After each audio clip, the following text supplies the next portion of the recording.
그럼 나의 유니크한 게 찾아지면 공부는 따라 붙는 거예요. 그래서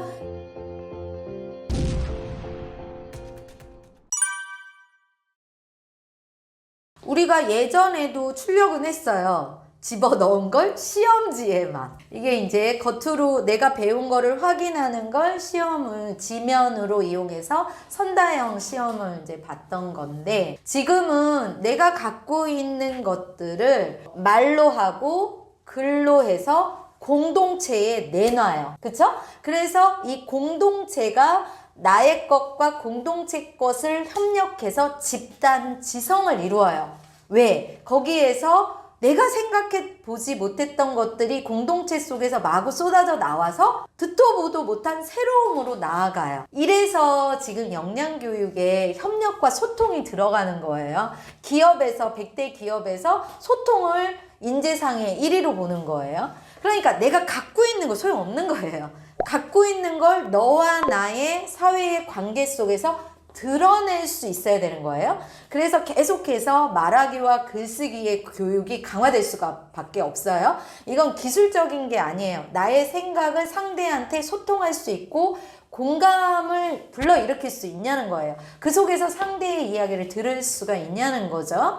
그래서 조합이, 융합이 가능하냐. 그래서 끊임없이 인풋의 공부가 끝이 아니라 인풋 된 거에서 아웃풋 되는 공부, 독서도 마찬가지고, 그래서 나의 것으로 자꾸 끄집어내는 훈련이 앞으로 더 많이 요구가 될 거예요.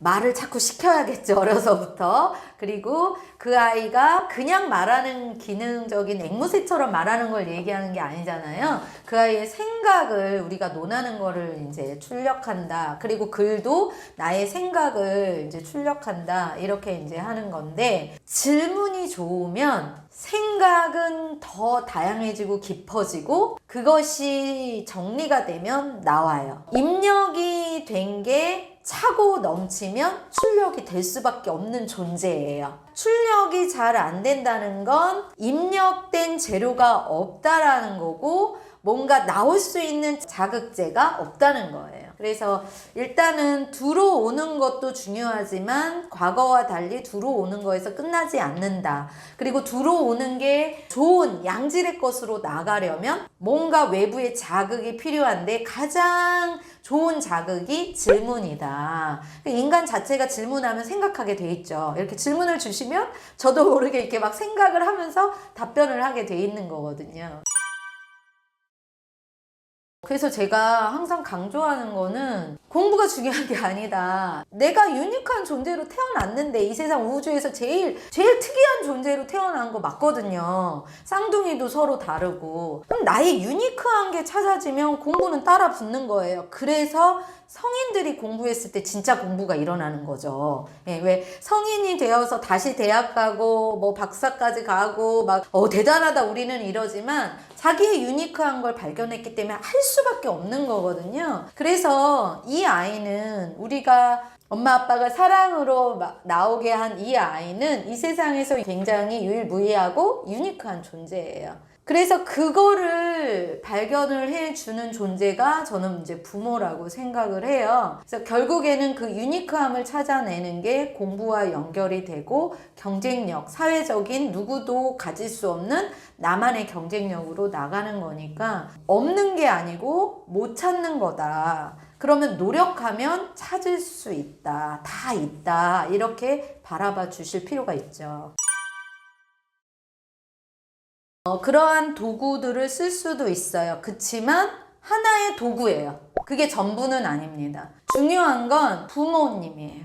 그래서 제가 이제 부모 강의를 많이 하는 이유 중에 하나도 이 부모님이, 특히 이제 엄마가 뱃속에서부터 이 아이를 알아요. 그리고 엄마와 자식은 분리되지 않았던 시기가 있어요. 태어나서도. 한 6개월 미만은 완전히 엄마가 아기고 아기가 엄마인 시점이 있거든요. 이러한 시기부터 아이를 성장시키는 이 과정에서 아무리 직장을 다니느라고 이 아이를 보는 시간이 적어도 엄마 아빠가 자기의 기질을 유전인자로 넣어주고 이 집의 환경을 제일 잘 아는 사람이 같이 사는 가족이에요. 그러면 이 도구는 현상적인 걸 측정할 뿐이에요. 그러니까 하나의 도구에 불과한 거지 이게 I는 아니에요. 그러니까 제일 중요한 거는 한 70% 정도는 엄마 아빠가 성장 과정, 그러니까 단박에 파악하는 것도 아니고 오랜 시간 동안 이 아이의 성질, 물건에도 성질에 맞게끔 사용을 하는 것처럼 인간도 마찬가지거든요. 그러니까 이 아이의 성질, 특성,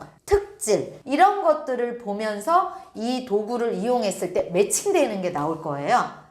이게 결합되는 게 나올 거예요. 그러니까 너무 이거에만 의존하지 말고 실질적으로 일상생활에서 아이를 더 깊이 제가 이렇게 엄마는 매의 눈이 되어야 된다. 이 아이가 우리가 겉으로는 아닌 척하지만 엄마의 내면에서는 계속 이 아이를 좀 더 들여다보는 게 아이한테 아이 인생에 굉장히 많이 필요하다 이렇게 얘기 드리죠.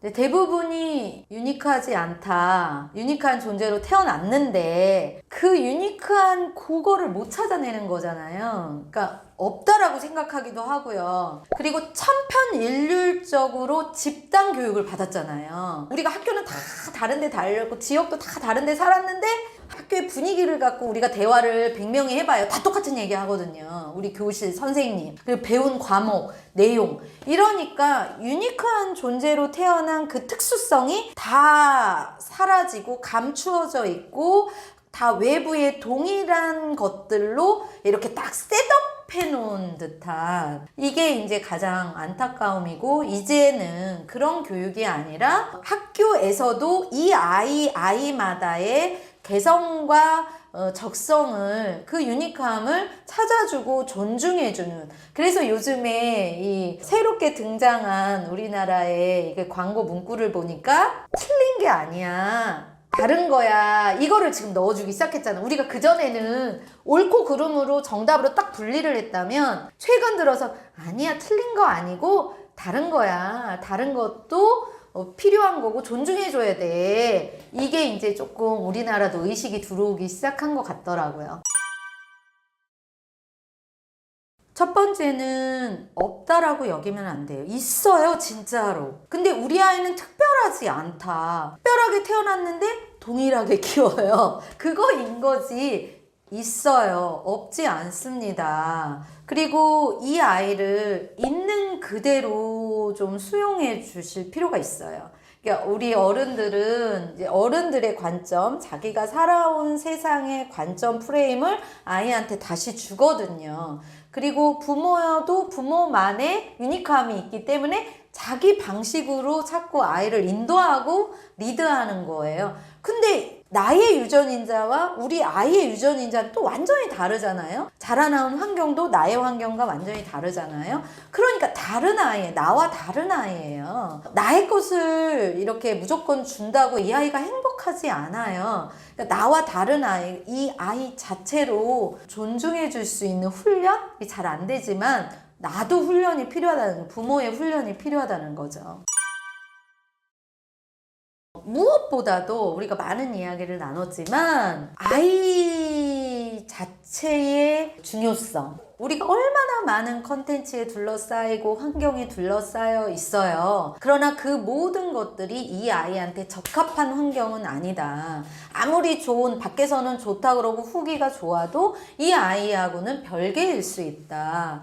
그래서 이 아이 자체를 인정해주고 들여다보고 관찰해주고 그러면서 어떤 도구가 들어와야 되는지 조금 더 전략적으로 움직이고 사회의 방향성을 보면서 교육의 패러다임을 잡아가고 그래서 과거에는 시키는 대로만 하고 학교에서 하라는 대로만 하고 사회가 성장하면 나도 성장했고 이래서 조금 편했을 거예요. 어떻게 보면. 근데 지금은 각자 도생의 시대다. 각자가 자신의 것을 찾아서 널려있는 것들을 이용할 줄 알아야 된다. 그러면은 이 아이의 그러한 실질적인 문제 해결력도 이 아이가 스스로 갖출 수 있게끔 도와줘야 되는 거거든요. 그래서 이 자녀 교육은 자녀 교육이 시작점이 아니라 부모에서 시작이 되는 거예요.